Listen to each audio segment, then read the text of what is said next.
magandang umaga po sa inyo lahat mga idol. At nandito na kami ngayon sa laot. Kasalukuyang nagtitimbog na si Oshino. Ayan, natapos kami sa Bagaria sa ganap na 6:06 ng umaga. At malakas pa rin si aming amiyan. Katatapos lang ng malakas na ulan. So, ito, kaya tayo ay nakakapote pa. Sana bigyan tayo ng magandang blessings sa panibagong araw ng ating pangingisda.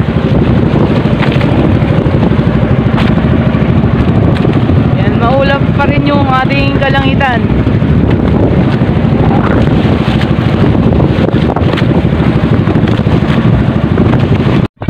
Alright, 8:31 na ng umaga. At ito, simula na naman kami magsa-survey sa mga bangka na naghihila dito sa paligid.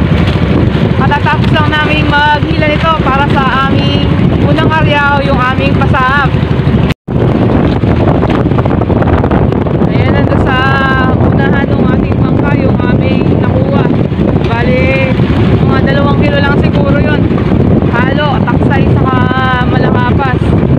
Saka may mga ilang pirasong alimasag. Ayan, habang tumataas si haring araw, lumalakas si amihan. Makulimlim pa rin yung ating kalangitan. Minsan sisilip si haring araw, minsan naman mawawala dahil nga sa maraming ulap na yan. Ayan, pagka gantong pamalakaya yung gamit natin, talagang hindi agad basta uuwi hanggat kaya pang umarya at mayroong bangka na nakukuha pang mga isda ay aaryahan natin.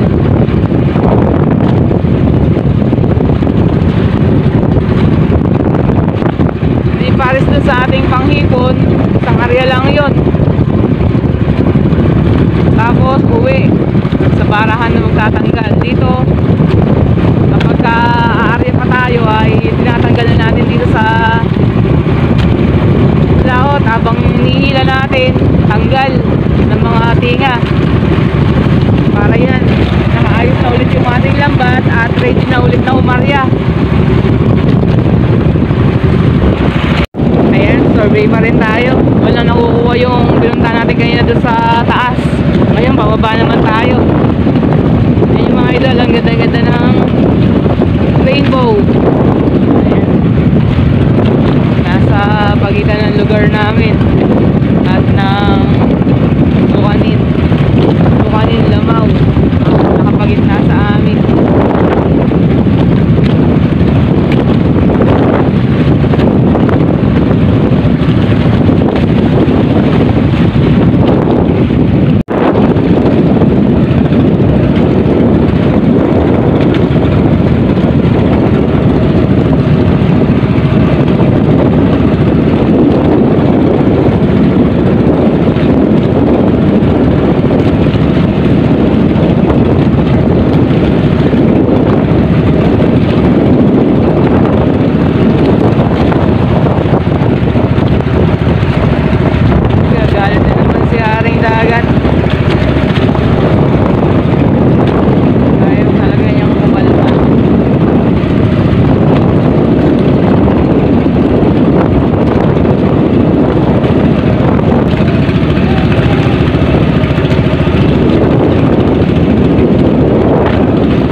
Ito mga idol, mag-alas 10 pa lang ng umaga at nandito na tayo ngayon sa barahan. So hindi na kami nagpilit na umarya dahil biglang lumakas si hanging amihan. So meron pa naman bukas, bawi na lang tayo ulit bukas. Meron naman tayong kahit panong nahuli. Yan, mahirap makipagsapalaran pag ganyang malakas. Dito sa barahan namin, kung tatanong ko dyan sa dagat, kala mo kalmada. Pero pagdating mo sa laot niyan, ang lakas.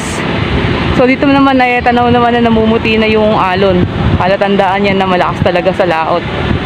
Yan, si Oshino nandun pa sa tubig at tinutulungan niya yung ating kasamang nagsilaot din. Ayan, inuna muna kami dito. Kaya tayo nakabara na dito. At ito yung aming nahuli. Ayan, ito yung ating siguradong ipapakilo. Ayan, makakabawas naman tayo kahit paano sa ating pinangkonsumo. Alright, ito yung ating dadalhin sa konsignasyon. Ayan, halo-halong mga isda. Meron tayong bakoko. At meron din tayong mga taksay. Meron din tayong mga malakapas. So, tatlong klaseng isda. Bali, meron din pala itong talakito, isang piraso. At ito, ayan, pang-ulam o kaya ay ibebenta. Didesisyonan niya ni Oshino pagdating niya dito sa ating bangka.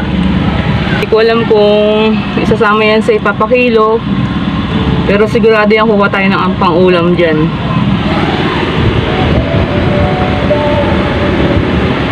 Ayan, talagang ayaw talagang humalma pa ni aking amihan, kaya talagang iba yung tiyaga talaga at sipag ang kailangan para kahit paano nagkaroon tayo ng income. So yan, dahil sabi ko nga doon sa aking last video, taghirap ngayon, kaya pati yung ating mga alimasag ay isasama natin sa ating pangbenta. Ay, ayo, nasipit pa. Ayan, mga buhay pa kasi sila. Nasipit pa si Oshino.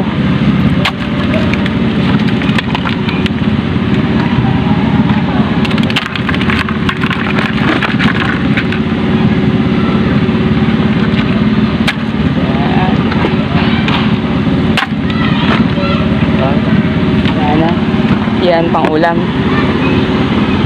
So, itong natira ay pang-ulam. Lamigan? Ilang araw kayo natigil? Ano, 2 araw? 2 araw? Yan yung ating ipapakilo. Simula lang din ako naging tao, ngayon lang. First time mo rin narating ng Bagyo? Oo naman. Ganda doon eh, no? Ganda. Yan natin dyan na parang pasyalin. parang ayaw mo na umuwi, no? Kamura ng gulay, grabe. Ito na yung ating mga ipapakilo. Ito yung ating mga alimasan. Matatakaw ka sa gulay. Pero mo, magkano ang isang gabi? 3,000. Sa hotel. At ito yung ating mga isda. Doon pala, 6,000 na. Tapos, binigyan pa kami pang bili-bili namin. Tangalo yung... Oo, kay apat kami sumama dun eh. Galing naman. Nakatuwa na. Ano to siya, halo-halo lang? Hindi tayo, bukod yung taksan. Ay, bukod yung tax. Oo, sa Balangabas. Pasabi talaga ko nila. Hindi tayo magtakas din. Pero pauwi na yun sila. Ba't anong ginawa din kid? Namili ng pinapa? Uno-dos yung ating taksay at uno-dos din tong ating alimasag. Ayun yung taksay natin, uno-dos. Ayan. Ikaw na yung sinama si Jake. Oh, Yung ano, pinasok yung bakit na? asawa ni Kenjo. Ngayon, ang buong akala nila hindi nila pinasukan. Oo. Ay, ang katulong nila pag So, ito yung ating ayun, wala naman yung sugat. Naging huli. Si Janjan pa pabuang nakapapagsak. kilo. Kasya ba na? Oo, siya. So, ayan na nga po mga idol. Tapos na po tayong makapagpakilo at nandito na tayo ngayon sa bahay.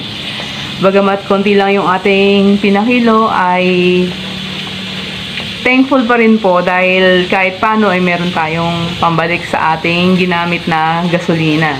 Yan, hindi natin masasabing tayo ay logi. Pero bawi na lang tayo ulit bukas kung tayo'y muling makakalaot dahil nga tong si Hangamihan ay ayaw kumalma. So hindi pa sana kami uuwi kaya lang talagang biglang lumakas na si Hangamihan. Mentras tumataas yung araw, lumalakas siya. Kaya nag-decide kami na umuwi na lang muna.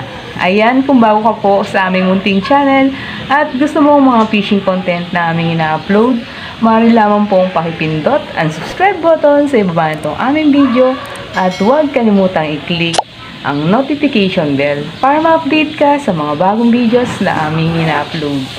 So that's all for today's video. I hope you enjoyed watching. God bless and stay safe to all, and see you to our next video. Thank you. Bye-bye.